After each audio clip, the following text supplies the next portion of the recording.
Hello guys, नमस्कार। आप सभी का स्वागत है अपने channel Shivnath CG Vyapam hub पर। मेरा नाम है विभोर कुमार श्रीवास्तव और आज हम देखने वाले हैं सीजी सेट 2017 के जनरल पेपर के रीजनिंग और एप्टीट्यूड के सॉल्यूशन। तो चलिए देखते हैं पहला क्वेश्चन क्या है। 2018 और 2019 के सॉल्यूशन पहले ही अपलोड कर दिए गए हैं, तो उनको जरूर देखिएगा। पहला क्वेश्चन है आपका, ये तालिका पर बेस्ड क्वेश्चन है कि प्रश्न का उत्तर देने के लिए निम्न सारणी का उपयोग कीजिए। इस सारणी में किसी संगठन के अनेकों विभाग में ऑडिटर्स की संख्या को भिन्न भिन्न स्केलों में दर्शाया गया है। तो देखो, एक कर्मचारी है, ऑपरेशन है, सिस्टम है, अकाउंट्स है, मेंटेनेंस है, पब्लिक रिलेशन है। ठीक है, ये आपका स्केल है। स्केल मतलब ग्रेड, कि कौन से ग्रेड के ये कर्मचारी हैं, और ये आपका विभाग है।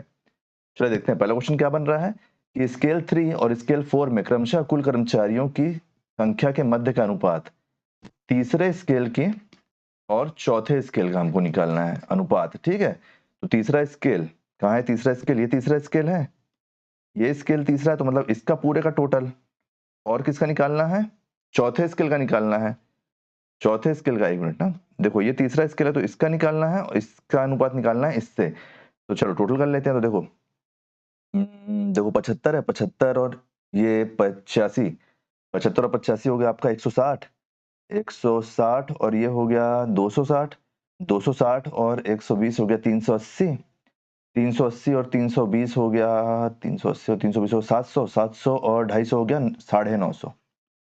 950 कर्मचारी हैं ग्रेड 3 में। अब ग्रेड 4 का देख लो, 4 ये है, तो देखो 126 और 144 हो गया आपका 260, 270, ये हो गया 270, 270 और 30 हो गया 300, 300 और 100 हो गया 400, 400 और 50 हो गया 450, 450। देखो जीरो जीरो कटा, ये जाएगा आपका 5 से कितने बार में जाएगा? एक बार में, और एक बार में जाएगा और 9 बार में जाएगा, और ये कितने बार में जाएगा? ये जाएगा 9 बार में। तो 19:9 आपका सही आंसर हो जाएगा। ऑप्शन नंबर ए आपका सही आंसर हो जाएगा। चलिए नेक्स्ट क्वेश्चन देखते हैं। नेक्स्ट क्वेश्चन है हमको कि हमसे क्या पूछ रहा है इसमें, ये अलग सारणी है। ठीक है, इसमें पूछ रहा है हमको कि 2020 में उत्पादन लाख टन में क्या होगा। अब आप एक चीज नोटिस करो, हमको यहाँ पे कहीं पे कुछ दे दिया हुआ नहीं है कि क्या है कैसा, तो हम इसको रीजनिंग के बेसिस पे निकाल लेते हैं। हमको किसका पूछ रहा है? हमको 2020 का पूछ रहा है, मतलब इसका पूछ रहा है ना। 2020 का पूछ रहा है मतलब इसका पूछ रहा है। तो देखो, देखो 17 है, 17 में अगर मैं +6 कर दूंगा तो 23 आएगा। 23 में +8 कर दूंगा तो 31 आएगा। 6 8, तो मैं इससे क्या प्लस कर दूं? इससे प्लस कर दूंगा 10, तो हमारा क्या आएगा? 41। तो हम ये मान लेते हैं कि हमारा 41 लाख टन है 2020 में उत्पादन। तो ऑप्शन नंबर बी आपका सही आंसर हो जाएगा। ज्यादा जानकारी हमारे पास इसमें है नहीं, इसलिए हम इसको रीजनिंग के बेसिस पे बना लेते हैं। तो नेक्स्ट क्वेश्चन देखते हैं। नेक्स्ट क्वेश्चन है कि तीन, देखो पिछले क्वेश्चन में ये सारणी तो सेम है, तो पिछले क्वेश्चन में हम कैसे बनाए थे? पिछले क्वेश्चन में हम इसको बनाए थे, एक मिनट ना, पिछले क्वेश्चन में हम इसको बनाए थे ऐसे कि इसमें +6 किए थे, इसमें +8 किए थे और इसमें +10 किए थे, है ना। तो हमारा यहाँ का उत्तर 41 निकल के आया था। तो अब हमको निकालना है कि 1990 में उत्पादन कितने लाख टन है। ये 1990 का यहाँ दिया हुआ है, लाख टन में पूछ रहा है।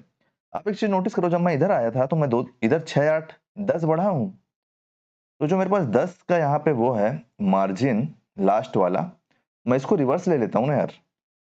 यहाँ से यहाँ बढ़ा था तो +10 हुआ था। जब यहाँ मैं 10 प्लस किया हूँ तो मेरे को यहाँ का निकालना है, तो यहाँ से मैं बढ़ रहा हूँ, है ना। अगर मैं इस 10 से बढ़ता हूँ तो क्या ये बेसिस बनेगा? देखो यहाँ से यहाँ गया 10 बढ़ के, तो कितना हो जाएगा? ऊपर लिख लो क्या? डाउट नहीं होना चाहिए आपको। यहाँ लिख रहा हूँ, ठीक है, समझ जाना। 10 प्लस हुआ, 10 प्लस करूंगा तो कितना हो जाएगा? 29 हो जाएगा। 29 होगा तो कहाँ आएगा 29? यहाँ 29 आएगा, और इस 29 में जब मैं 8 प्लस करूंगा तो 37 हो जाएगा। इस इसमें जब मैं 8 प्लस, देखो इधर से 8 प्लस होके आगे 10 गया था ना, इधर से 10 प्लस होके पीछे तरफ 8 जा रहा है, तो 29 हमारा सही आंसर हो जाएगा। ऑप्शन नंबर बी हमारा सही आंसर हो जाएगा। और जिनको लग रहा होगा ना कि यहाँ पे अगनमी है, अगरणी है ये, तो वो नहीं है सही आंसर, क्योंकि विलोपित नहीं हुआ है क्वेश्चन, ठीक है। और इसी को मॉडल आंसर भी लिया गया है, तो यही लॉजिक फॉलो होगा यहाँ पे, और इसका कोई ऑप्शन नहीं है सॉल्व करने का इस क्वेश्चन को। चलिए नेक्स्ट क्वेश्चन देखते हैं, क्वेश्चन नंबर 14 कि सोहन के दो पुत्र राम और मोहन, ठीक है, सोहन हो गया ये, इसके दो पुत्र बोला है, मतलब राम और मोहन बोला है, तो लिखते चलते हैं अपन। में से प्रत्येक को एक पुत्र और दो पुत्री है, ठीक है, एक पुत्र मतलब एक सन और दो डॉटर, दोनों को है एक सन और दो डॉटर। राम और शोभा के एकमात्र पुत्र, मतलब राम है, जो राम की वाइफ कौन है? शोभा। तो यहाँ पे मैं शोभा लिख लेता हूँ। देखो आप लिखते चलोगे ना तो आप बाद में कंफ्यूज नहीं होगे।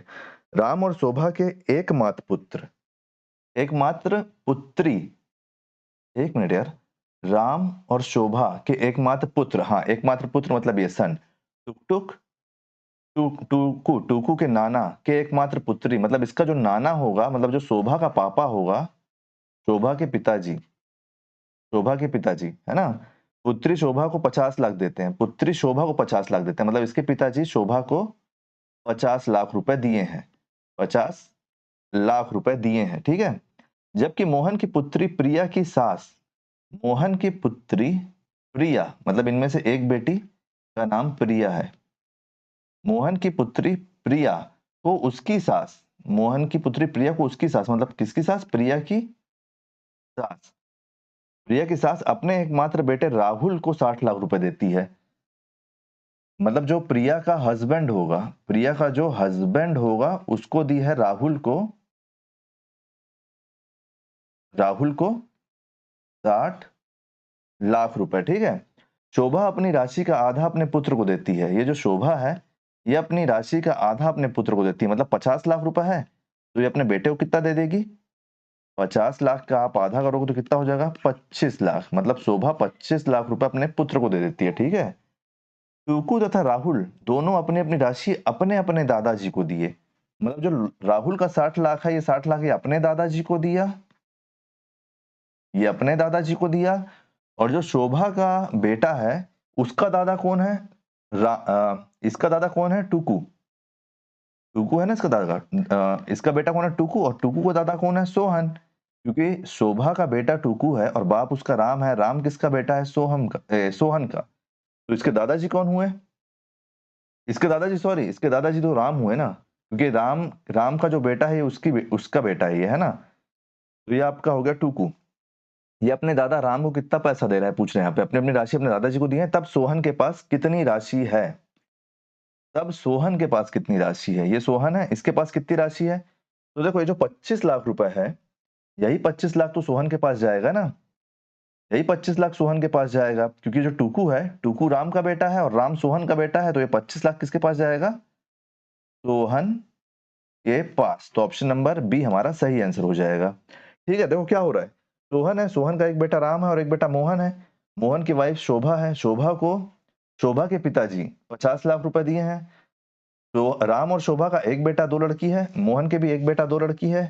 अब जो राम है, हमको सोहन से मतलब है, इसलिए मैं सोहन साइड का आपको समझा दे रहा हूँ पूरा, ये राम साइड का है ना। तो देखो राम का जो बेटा है उसको शोभा अपने 50 लाख में से आधा देती है, तो 25 लाख हो गया। अब वो 25 लाख रुपए है जो टुकू है, शोभा का लड़का, वो अपने दादाजी को दे देता है। तो टुकू जब राम का बेटा है और राम सोहन का बेटा है, तो टुकू का दादा कौन हुआ? सोहन। तो अब सोहन के पास कितनी राशि है? तो सोहन के पास 25 लाख रुपए, ये हमारा सही आंसर है। इस मोहन को साइड कर दो आप, क्योंकि उधर सास ससुर वाला मैटर चल रहा है और हमसे पूछा नहीं गया है, जो उधर का भी समझ लो। देखो मोहन के साइड क्या हुआ, एक बेटा दो बेटी है, उसमें जो प्रिया, एक बेटी का नाम प्रिया है, प्रिया की सास, प्रिया की सास प्रिया के पति को, राहुल को 60 लाख रुपए देती है, ठीक है। राहुल को 60 लाख रुपए दी है, तो और दोनों अपने अपने दादा को दे रहे हैं, तो राहुल अपने दादा को पैसा देगा, और सोहन वो नहीं है। सोहन क्या है? सोहन तो दादा ससुर है ना, इसका दादा नहीं है, दादा ससुर है, इस बात का हमेशा ख्याल रखना आप। इस प्रकार टुकू अपना पैसा राम को देगा और राम सोहन को देगा, तो सोहन के दादा, टुकू के दादाजी सोहन के पास 25 लाख रुपए है। चलिए नेक्स्ट क्वेश्चन देख लेते हैं। नेक्स्ट क्वेश्चन क्या है? क्वेश्चन नंबर 5, ठीक है। देखो क्या पूछ रहे हैं हमसे, 7 है, 28 है, 124 है, 344 है, 1330 है, 2198 है, तो यहाँ क्या आएगा? आप एक चीज देखो, सभी अंक आपको लगभग क्यूब दिख रहे हैं, है ना। 7 किसका क्यूब है? 7 है, 2 के क्यूब -1, 28 क्या है? 28 है, 3 का क्यूब +1, 3 का क्यूब, देखो 2 का क्यूब कितना होता है? 2 का क्यूब 8 होता है, 8 से 1 घटा दो, इसके कितना होता है? 27 होता है, 27 से 1 बढ़ा दो। और 124 क्या है? 124 क्या है? 5 का क्यूब -1। आप एक चीज नोटिस अगर कर पा रहे हो यहाँ पे, तो ये सब, ये देखो ये आपका प्राइम नंबर, ये प्राइम नंबर, ये प्राइम नंबर है, जो किसी से डिवाइड नहीं होते। तो ये क्या है? ये है 7 का क्यूब +1, ये कितना है? ये है 11 का क्यूब -1, ये क्या है? ये है 13 का क्यूब +1। तो यहाँ पे क्या आना चाहिए? यहाँ पे आना चाहिए 17 का क्यूब -1। 17 का क्यूब -1 क्या होता है? तो देखो 7 इंटू 17 आप जब करोगे तो हो जाएगा 14 का 4, 7 9 और 4, ये हो जाएगा 1 1, यहाँ से क्या निकल के आ जाएगा, यहाँ से निकल के आ जाएगा 17, ये कितना हो जाएगा देखो 289 हो जाएगा। वो पता है 289 17 का स्क्वायर है ना।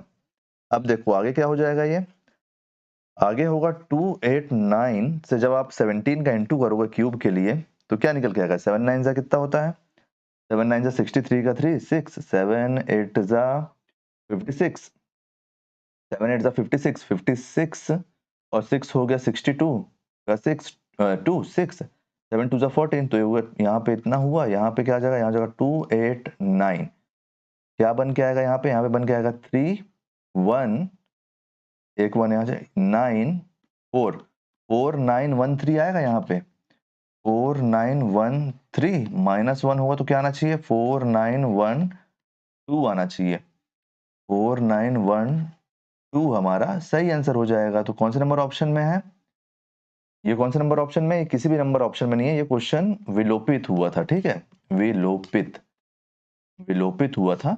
अगर आपका कोई आंसर अगर नहीं आ रहा है तो आप एक बार उसको चेक करो और उसके बाद छोड़ दो, 2 बार चेक कर लो और उसके बाद छोड़ दो अगर नहीं आ रहा है तो उसको बना के, ठीक है, अपने ऊपर अगर आपको कॉन्फिडेंस है तो। और व्यापम के वैसे भी एग्जाम में 1 या 2 क्वेश्चन विलोपित रहते ही हैं। क्वेश्चन नंबर 6, ये एक सारणी दी हुई है, इधर कारखाने हैं और इधर 6 पालियां दी हुई हैं, सुबह 7 बजे से लेके अगले दिन सुबह 7 बजे तक का। तो चलो देखते हैं पहला क्वेश्चन क्या है। पहला क्वेश्चन आपका पी कारखाने के भिन्न भिन्न पालियों में कार्यरत कर्मचारियों की औसत संख्या पूछ रहा है। तो पी कहाँ है, पी है ये, औसत संख्या पूछ रहा है, ठीक है, ये पी है, हजारों में बात चल रही है, ठीक है, हजारों में बात चल रही है, ये पी है, इसका औसत संख्या हमसे पूछ रहा है। तो देखो क्या हो जाएगा, ये इसका टोटल कर लो पहले आप, 8 7 15, 8 7 15 15 और ये 13 13 15 30 15 35, ये हो गया 35 और पीछे का क्या है पॉइंट में, तो पीछे आपका ये कितना है, ये है आपका 6 6 5 11 का 1 1 4 4 5 9 9 2 11 11 5 16 16 8 24 16 8 24, तो ये कितना हो जाएगा 37.41। अब जो 37.41 है और ये हजारों में बात चल रही है ना, तो आप इसको 1000 से इंटू कर दोगे तो आपके पास क्या निकल के आ जाएगा, आपके पास ये हुआ टोटल, आप इसको 1000 से इंटू कर देना तो आपकी वैल्यू आ जाएगी टोटल। अब हमसे क्या पूछ रहा है, हमसे अनुपात पूछ रहा है, तो 1 2 3 4 5 6 6 है, तो आप उसको 6 से डिवाइड कर दो, डिवाइड कर दो, है ना। ये पॉइंट गया यहाँ पे, ये 2 0 से 2 0 कटा, ठीक है, 2 0 कटा, यहाँ पे ये है, ये गया 3 से, ये गया 5 बार में, अगर मैं 3 से इसको काटूंगा तो कितने बार में जाएगा, ये जाएगा 1 बार में, 2 बार में, 4 बार में, 7 बार में, तो 1 2 4 7 को 5 से इंटू कर लो, कितना हो जाएगा ये 5 7 35 का 5 3 5 4 से 20 20 और 3 5 7 35 का 5 5 7 हाँ 5 4 से 20 20 और 3 23 2 5 2 से 10 10 का 2 1 5 1 6 2 3 5 6 2 3 5 आपका सही आंसर हो जाएगा, ऑप्शन नंबर सी हमारा सही आंसर हो जाएगा। उम्मीद करता हूं ये भी क्वेश्चन आपको समझ में आ गया होगा, क्योंकि एवरेज का क्वेश्चन था ना, अगर 1000 से इंटू क्यों किया, अगर आप ये सोच रहे हो तो ये हजारों में दिया हुआ ना ऊपर, इसलिए अपन इसको 1000 से इंटू करके इसका टोटल वैल्यू यहाँ पे निकाल लिए हैं। चलिए नेक्स्ट क्वेश्चन देखते हैं, नेक्स्ट क्वेश्चन क्या है। नेक्स्ट क्वेश्चन है कि 11 PM से 3 AM, 11 PM से 3 AM मतलब इसका बात हो रहा है। आप पहले टिक मार्क करके रख लेना, क्योंकि देखो 11 AM भी है ना, नहीं तो आप कंफ्यूज हो जाओगे। ये पाली में कार्यरत करने वाले L और M, L और M मतलब इन दोनों L और M की कुल कर्मचारियों की संख्या तथा उसी पाली में कार्यरत करने वाले OP, अच्छा इसी पाली में मतलब इन दोनों OP के कारखानों कुल संख्या के मध्य का अनुपात, अच्छा अनुपात निकालना है। आप एक चीज देखो, मैं यहाँ पे 1000 से इंटू नहीं करूंगा, कारण बता रहा हूँ आपका। पहले तो अनुपात के लिए आपको इसका प्लस करना पड़ेगा, प्लस कर लो आप, इसको कितना हो जाएगा, ये 5.5 है, 5.5 प्लस 5 का अनुपात निकालना है, 5.5 प्लस 5.70, इससे निकालना है। तो देखो यहाँ से क्या हो जाएगा 10.50 का अनुपात निकालना है आपको, किससे, ये हो गया 10 11 11.20 11.20। अब देखो अगर मैं इसको 1000 से इंटू करूंगा, दोनों तरफ का 1000 में काट दूंगा, तो जब मेरे को काटना ही तो मैं क्यों करूँ, देखो पॉइंट से पॉइंट कटा, जीरो से जीरो कटा, पॉइंट से पॉइंट कटा, जीरो जीरो कटा। अब अपन इसको कैसे सॉल्व कर सकते हैं, ये देखो ये 5 है तो ये तो उससे नहीं जाएगा, किससे 3 से, तो ये 3 से चले जाएगा, लेकिन ये 3 से नहीं, 7 से काटो, 7 से काटोगे तो कितने बार हो जाएगा, देखो 7 1 7, 7 5 35, और यहाँ क्या बचेगा 7 1 7 और 6 42, तो 15:16 इसका सही आंसर हो जाएगा। 15:16 इसका सही आंसर हो जाएगा। ऑप्शन नंबर ए हमारा सही आंसर हो जाएगा। चलिए नेक्स्ट क्वेश्चन देखते हैं कि डी और ये कवर और ये बेसिस है ना, ये हमारे पास है। तो हमको सबसे पहले ऐसे क्वेश्चन के लिए हमको ये देखना है कि ये जो दिया हुआ है ये किस तरीके से हमारा सॉल्व होगा। आप एक चीज यहाँ पे देखो, ये हमको दिख रहा होगा कि डी का पहले ही दे दिया है कि डी में हमारा 4 है, और हमारा जो एक्चुअल अल्फाबेट होता है उसमें डी कितने नंबर में आता है, उसमें भी डी 4 नंबर में आता है। तो उसमें भी जब 4 नंबर में डी आता है और इसमें भी जब हमारा डी इतना दिया हुआ है, तो हम सबसे पहले इसको रख के देख लेते हैं इसकी पोजीशन में, इसकी पोजीशन अपन चेक कर लेते हैं। ठीक है, तो देखो हम सबसे पहले क्या करेंगे, हम सबसे पहले कवर का निकालते हैं। तो कवर का आपका क्या हो जाएगा, कवर COVER, कवर क्या हो जाएगा, कवर में हो जाएगा 3 MNO, ये हो जाएगा 15 नंबर में, और वी कितने में आता है STU, वी 22 नंबर में आता है वी, और ई कितने में आता है, ई आता है 5 में, और आर आता है आपका RSTPQ 18 में, आर आता है 18 में। इन सब का टोटल देखो कितना हो रहा है, इन सब का टोटल 63 ही होगा। देखो 15, ये दोनों का टोटल हो गया आपका 20 और 25 कितना हो गया 45, 45 और 18 देखो 63 हो गया। मतलब हमारा कंफर्म हो गया कि जो बेसिस है वो बेसिस हमारा इसी पे निकल के आएगा, कि हमको कुछ नहीं करना है, बस हमको उसकी पोजीशन को टोटल कर देना है। तो देखो BASIS, बी कितना है 2, ए कितना है, ए आता है 1, एस कितने में आता है RST 19 में आता है एस, और आई कितने में आता है, आई आता है 9 में, और आपका एस कितने में आता है 19 में आता है। तो कितना हो जाएगा यहाँ से आंसर, यहाँ से आंसर निकल के आ जाएगा 18, 18 3 21, एक मिनट 21 नहीं है ये, ये हो गया कितना 28, 28 2 30, 30 1 31, 31 और 19, 31 और 19 हो जाएगा 50। तो आपका सही आंसर क्या है, ऑप्शन नंबर बी। उम्मीद करता हूँ ये भी क्वेश्चन आपको समझ में आ गया होगा। चलिए नेक्स्ट क्वेश्चन देखते हैं। नेक्स्ट क्वेश्चन है कि निम्नलिखित सारणी में किसी रेस्टोरेंट में वर्ष के प्रथम 6 महीने के उपयोग किए गए विभिन्न खाद्य पदार्थ हैं किलोग्राम में, किलोग्राम में, ये हमको पता होना चाहिए किस में है, ग्राम में है किलोग्राम में है। तो ये महीना दिया हुआ है, ये खाद्य पदार्थ दिया हुआ है। तो दिए गए महीने में कुल उपयोग की गई औसत चावल की मात्रा, औसत गेहूं की मात्रा के मध्य का अंतर, अच्छा अंतर निकालने हमको बोला है। तो चावल कहाँ है, चावल है ये, और गेहूं कहाँ है, गेहूं है ये। टोटल कर लो, देखो चावल का कितना हो जाएगा, चावल हो जाएगा 2 4 6 8 10 12, चावल का पहले देख रहा हूँ ना, चावल चावल 2 4 6 8 10 12, 1200 हुआ वो, और ये हो गया 80, 80 और 1 90, 80 80 10 90, 90 और 60 150, 150 और 40 190, 190 और 20, 190 और 20 हो गया 210, 4 6 8 10 12, 1200 और 210 कितना हो जाएगा 1410, 1410 किलोग्राम हुआ ये। अब अपन देख लेते हैं गेहूं का, गेहूं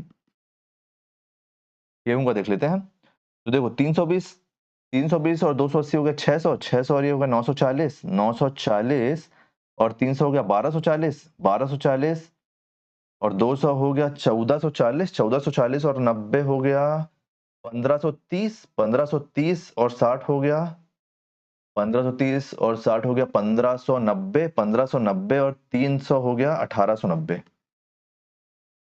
1890 ये हुआ। अब देखो औसत बोल रहा है, टोटल टोटल तो अपन निकाल लिए, अब औसत में कितना है, देखो 6 महीना इधर भी है 6 महीना इधर भी है, तो अपन इसको भी 6 से डिवाइड कर देंगे और इसको भी 6 से डिवाइड कर देंगे। अब अंतर पूछ रहा है तो बस कुछ नहीं, देखो 1890 बटे 6 माइनस आपका क्या है यहाँ पे 1410 बटे 6, तो ऐसे निकालने से अच्छा डायरेक्ट आप इसको यहाँ पे 6 लिख लो, और इन दोनों का अंतर कितना हो जाएगा, एलसीएम ही मान लो, यहाँ हो गया 6, इन दोनों का अंतर कितना हो जाएगा, ये हो गया 0, ये हो गया 8 और ये हो गया 4, 480, ये गया, इससे तो कितना बचेगा यहाँ पे, तो यहाँ पे बचा 80 किलोग्राम, 80 किलोग्राम आपका सही आंसर हो जाएगा। ऑप्शन नंबर डी हमारा सही आंसर है कि 80 किलोग्राम हमारा सही है। आपको उसमें कहीं कोई डाउट तो नहीं है ना। चलो नेक्स्ट क्वेश्चन देखते हैं अपन। औसत ही निकालना था तो अपन ऐसे औसत निकाल लिए। देखो यहाँ जो ये 23 नंबर है, तो ये पेपर में 23 नंबर में आया था, ठीक है, इसलिए 23 लिखा हुआ है यहाँ पे। नेक्स्ट क्वेश्चन देखते हैं, क्वेश्चन नंबर 10 कि यदि निम्नलिखित कथन दिए गए हैं, सभी लड़कियां वैज्ञानिक हैं, ठीक है, चलो सभी लड़कियां हैं जो सभी दीदी लोग क्या है, वैज्ञानिक हैं, सभी लड़कियां वैज्ञानिक हैं। लड़ने का नया नया वो ढूंढते हैं ना, क्या बोलते हैं, कारण आविष्कार करते हैं, इसलिए ऑफेंड मत हो जाना ना कोई। सभी वैज्ञानिक मोर हैं, अच्छा सभी वैज्ञानिक मोर हैं, सभी वैज्ञानिक मोर हैं। अब हमको एक निष्कर्ष देखना है कि सभी लड़कियां मोर हैं। देखो सभी लड़कियां जब वैज्ञानिक और सभी वैज्ञानिक मोर है तो बाय डिफॉल्ट सभी लड़कियां मोर हो जाती हैं, क्योंकि लड़कियां वैज्ञानिक की श्रेणी में आ रही हैं और वैज्ञानिक मोर की श्रेणी में आ रहा है, तो पहला कथन तो सही है। अब नेक्स्ट देखते हैं कि कुछ मोर वैज्ञानिक है। तो देखो सभी वैज्ञानिक जब मोर हैं तो जो वैज्ञानिक मोर हैं वो मोर वैज्ञानिक होंगे, तो मतलब यहाँ पे कुछ बोल दिया है ना, तो ये भी सही है कि कुछ मोर वैज्ञानिक हैं। तो दोनों ही कथन सही है, ऑप्शन नंबर सी हमारा सही आंसर हो जाएगा। निष्कर्ष एक तथा निष्कर्ष दो दोनों सही है। चलिए नेक्स्ट क्वेश्चन देखते हैं, इजी क्वेश्चन था ना।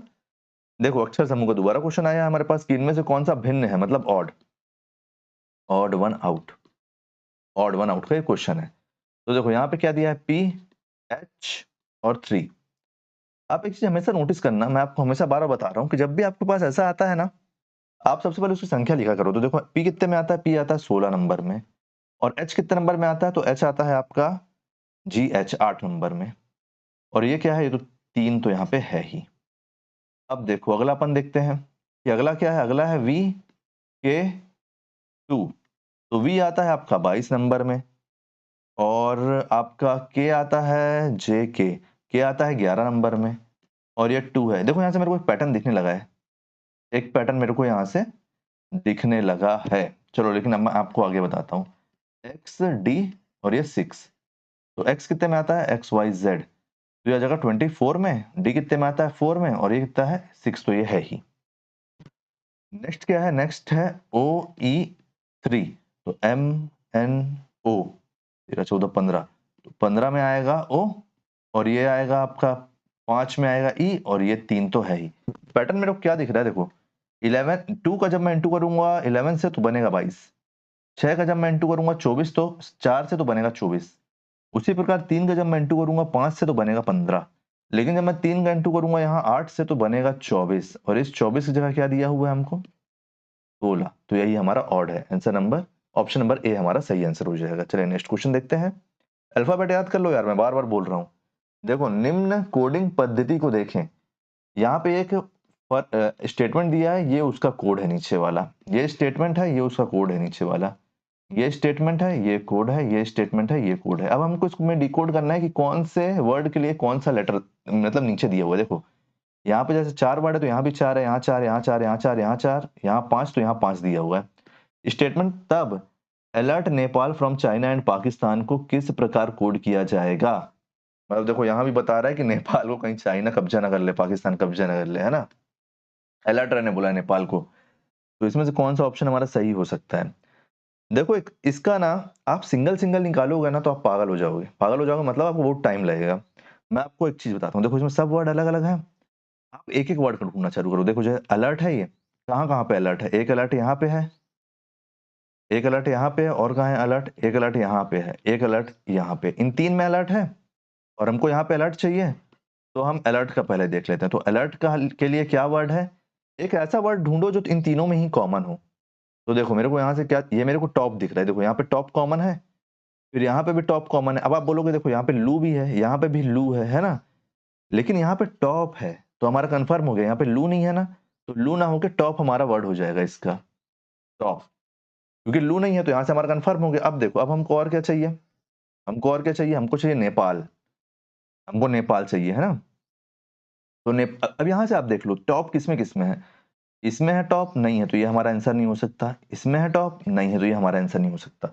अब बचे नीचे के दोनों, हमारे पास नेपाल है, हमको नेपाल का निकालना है, नेपाल, नेपाल का निकालना है, तो नेपाल का क्या हो जाएगा कोड, देखो नेपाल के कोड के लिए आप एक काम करो, यहाँ पे नहीं है नेपाल, यहाँ पे नहीं है नेपाल, यहाँ पे नहीं है नेपाल, यहाँ पे है नेपाल, और कहीं नेपाल नहीं है ना। आप एक ऐसा वर्ड ढूंढो इसमें से जो कहीं नहीं है ऊपर। तो देखो टॉप तो हो गया, टॉप तो हो नहीं सकता, सू वर्ड है क्या ऊपर कहीं, देखो सू वर्ड कहीं नहीं है, सू वर्ड, बाकी देखो सी यू, देखो सी यू यहाँ पे है, ई यू, तो क्यू और कहीं है नहीं, क्यू भी नहीं है, तो अपन इसको यहां से कंफर्म नहीं कर सकते। ठीक है, इसको अपन यहां से कंफर्म नहीं कर सकते। अपन दूसरा कोई वर्ड देखते हैं। अपन देखते हैं अलर्ट का, देख लिया, नेपाल का नहीं देखेंगे क्योंकि नेपाल का हम कंफर्म नहीं कर सकते हैं। हम देखते हैं फ्रॉम, फ्रॉम का देखते हैं अपन, फ्रॉम।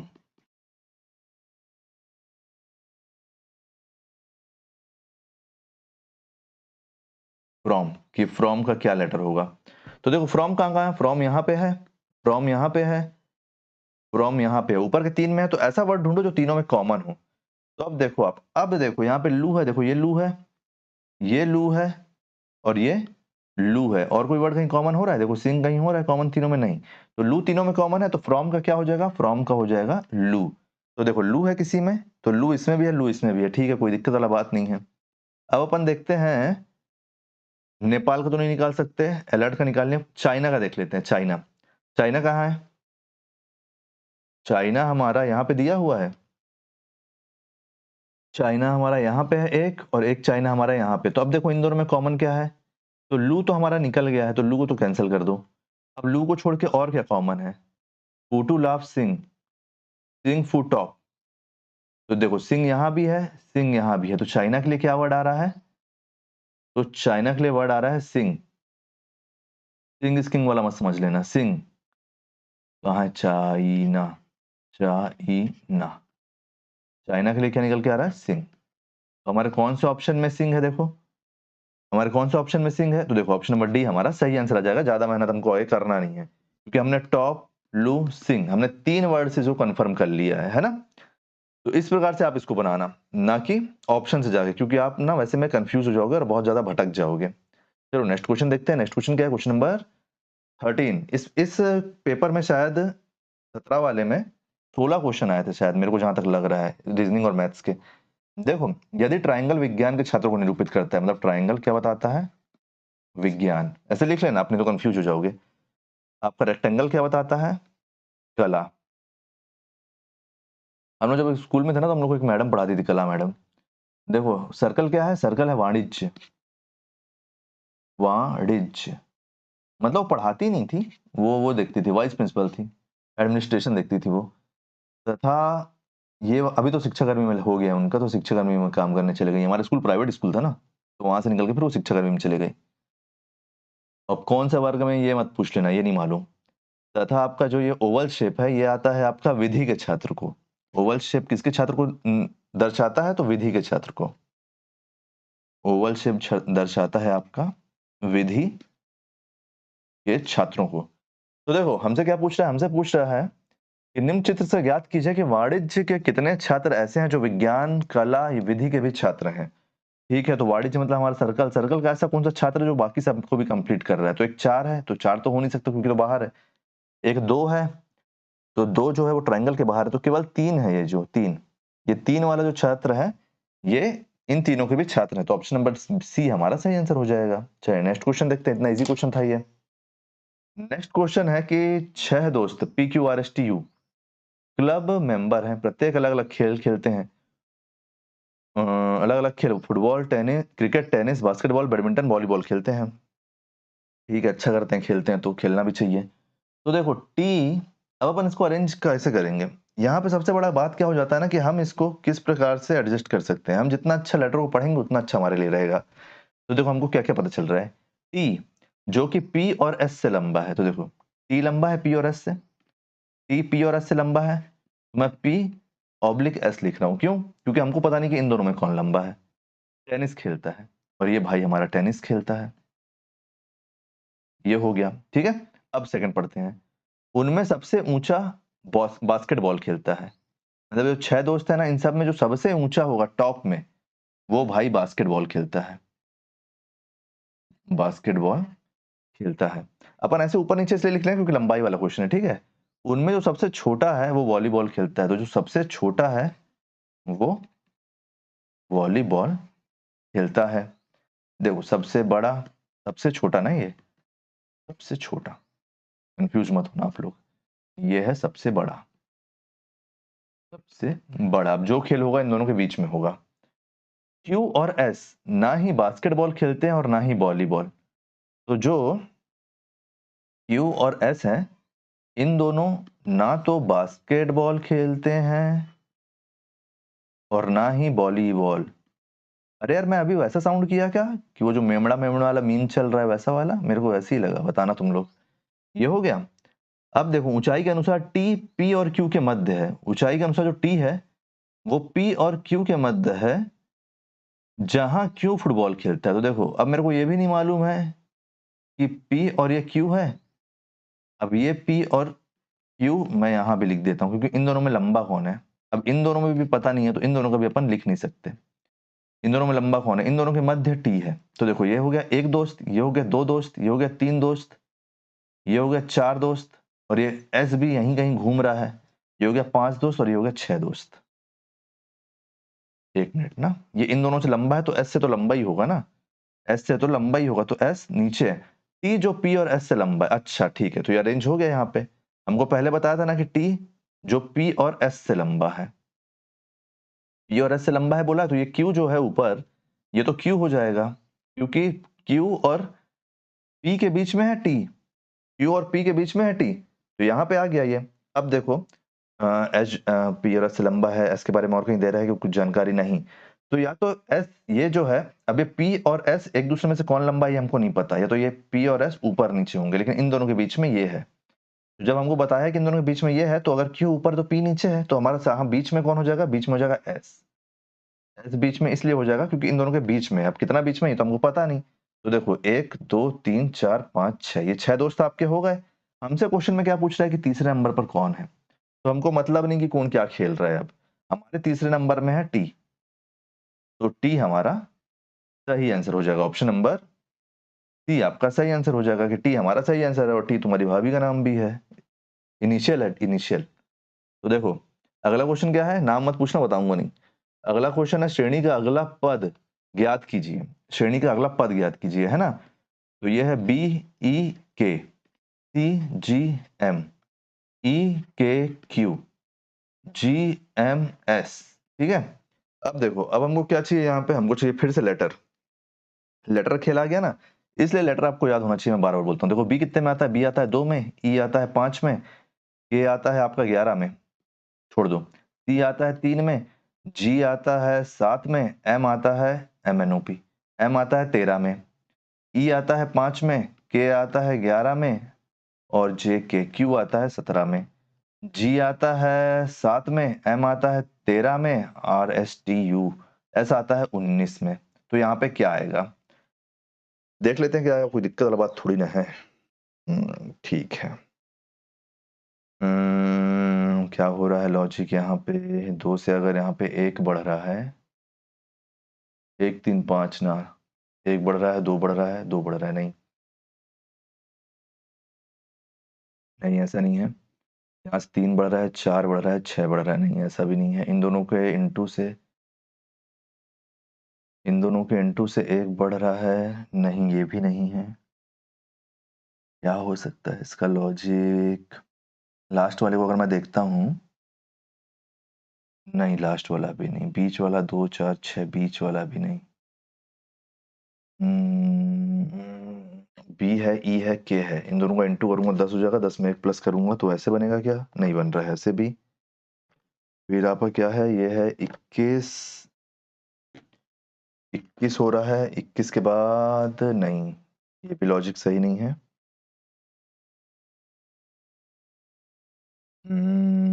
एक मिनट ना, इन दोनों को टोटल इसका इससे डिवाइड करूंगा तो ये हो जाएगा 10, 10.5 निकल के आएगा। नहीं ये भी सही नहीं है। कैसे बनेगा, कैसे बनेगा, कैसे बनेगा? 3 प्लस कर रहा हूँ, 4 प्लस कर रहा हूँ, 5 प्लस करूंगा तो क्या होगा? 10। और 10 नंबर में क्या आता है? तो 10 नंबर में नहीं, 10 नंबर का काम नहीं है। 3 प्लस करूंगा, 4 प्लस करूंगा, 5 प्लस करूंगा, नहीं ये तो पॉसिबल नहीं है।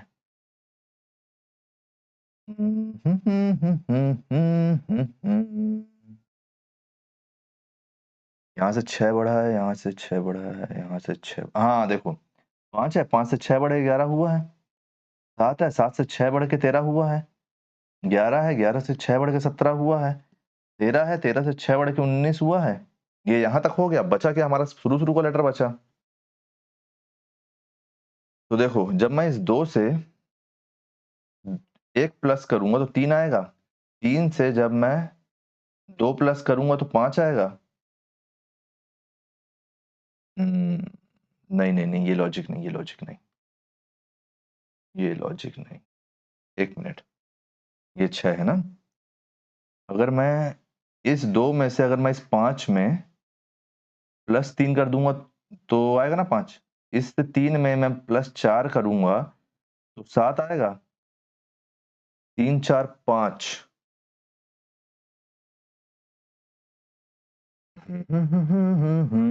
एक मिनट रुको यार, पहले अपन ये देख लेते हैं कि ऑप्शन में कौन सा ऐसा लेटर है जो जिसके पीछे 6 प्लस हो रहा है। तो देखो एच एल आर का क्या बनता है, एच एच आता है आपका, एच आता है 8 में, एल आता है, एल आता है आपका 12 में, और R S T U V, R आता है आपका 18 में। तो इसमें तो प्लस हो रहा है 6 पीछे। ये कितने में आता है, के आता है 11 में। 12 जैसे दिख रहा है क्या ये, 12 नहीं है, 11 है। ये आता है आपका 11 नंबर में, और क्यू आता है आपका M N O P Q, Q आता है 17 नंबर में, और डब्ल्यू आता है आपका 23 नंबर में। तो इसमें भी 6 प्लस हो रहा है।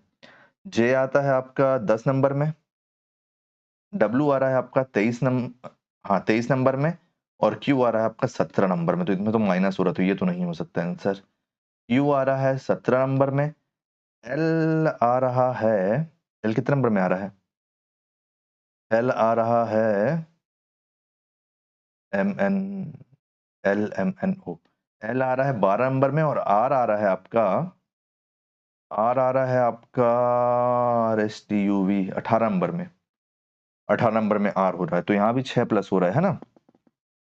इसमें 6 प्लस हो रहा है, इसमें 6 प्लस हो रहा है, इसमें 6 प्लस हो रहा है, मतलब इन्हीं में से कोई एक आंसर है। अगर हम पहले का क्रैक कर लेते हैं कि पहला वाला कैसे निकला है, तो दूसरा वाला निकालने में हमको टाइम नहीं लगेगा। लेकिन पहला वाला जब क्रैक हो तब तो। पहला वाला कैसे बना है, 1 मिनट ना, इसको मैं हटा लेता हूँ। लेकिन एक ऑप्शन कट गया है, एक ऑप्शन कट गया है, पहला लेटर कैसा निकल रहा है। 1 प्लस हो रहा है, 2 प्लस हो रहा है, 2 प्लस हो रहा है, नहीं ये ऐसा नहीं। इंटू 2 -1, इंटू 2 -1, ना। यहाँ से 3 बढ़ रहा है, 4 बढ़ रहा है, 5 बढ़े। मैं कहीं पे गलत लिख दिया हूँ, 2 जी कितने नंबर में आता है, जी 7 नंबर में ही तो आता है, सही तो लिखा हूँ। 5 आता है, ये 3 आता है, ये 2 आता है, ठीक है, ये भी ठीक है। मिस्टेक हो कहाँ रहा है, मिस्टेक हो कहाँ रहा है, कहीं तो मिस्टेक हो रहा है, कहीं पे तो मिस्टेक हो रहा है भाइयों। 2 है, 2 का स्क्वायर -1, 3 का स्क्वायर तो ज्यादा हो जाएगा। इन दोनों टोटल 5 होता है, इन दोनों टोटल से 1 घटता है। इन दोनों टोटल 5 होता है सेम, इन दोनों टोटल से 1 घटता है, इन दोनों टोटल से 2 घटे। नहीं, ये तो नहीं है।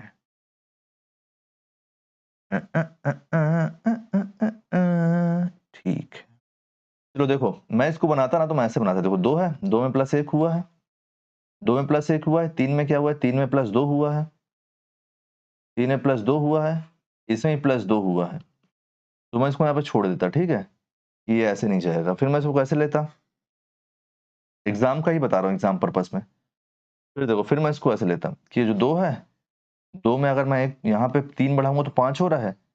इस 3 में मैं 4 बढ़ाऊंगा तो 7 हो रहा है। 3 बढ़ा, 4 बढ़ा, तो क्या बढ़े, 5 बढ़े। तो इस 5 में से 5 बढ़ता तो, इस 5 में से 5 बढ़ता तो 10 आता, 10 आता, और पीछे तो 3 है ही। तो ये देखो 10 से हमारे पास एक ही ऑप्शन है यहाँ पे, लेकिन ये नहीं है।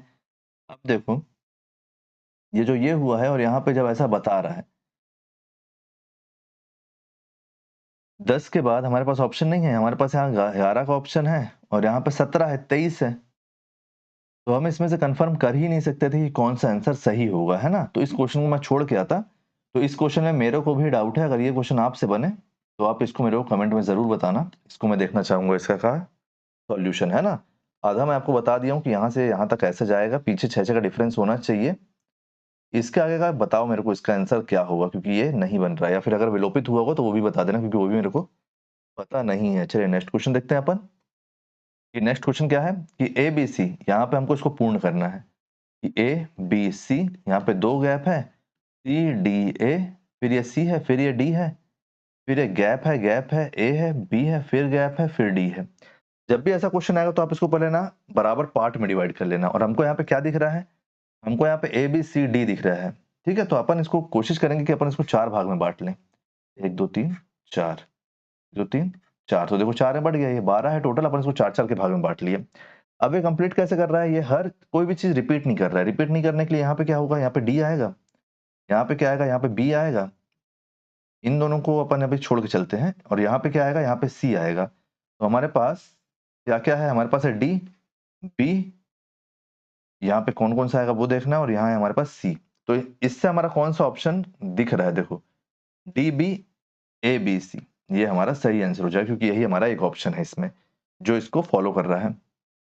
ठीक है, चलिए नेक्स्ट क्वेश्चन अपन देखते हैं। नेक्स्ट क्वेश्चन क्या है? नेक्स्ट क्वेश्चन कोई नहीं है, तो उम्मीद करता हूँ गाइस कि सारे 16 क्वेश्चन आपको समझ में आए होंगे। कहीं पे भी कोई भी डाउट हो तो आप कमेंट में पूछ लेना। 15 नंबर का क्वेश्चन जो है उसको आप मेरे को, अगर आपसे बनता है तो आप बता देना, ठीक है? उसको आप मेरे को बता ही देना कि वो कैसे बनेगा। और जहां तक मेरे को लग रहा है ना, इसका आंसर अगर व्यापम लिया होगा तो, इसका आंसर अगर व्यापम लिया होगा ना, तो ये लिया होगा, आंसर नंबर बी लिया होगा। तो आप लोग इसको भी रख के देख लेना। तो उम्मीद करता हूँ सारे क्वेश्चन आपको समझ में आए होंगे। जो 18 और 19 के एग्जाम के मैं बता चुका हूँ, उसको भी आप वीडियो को जरूर चेक कीजिएगा। सभी वीडियो एक चैनल पे चल रहे हैं, उनको आप जरूर चेक कीजिए। अगर वीडियो पसंद आए तो वीडियो को लाइक कीजिए, वीडियो को शेयर कीजिए, अपना फीडबैक जरूर दीजिए, और आने वाले वीडियो के लिए चैनल बने रहिए, चैनल को सब्सक्राइब कीजिए। Thank you.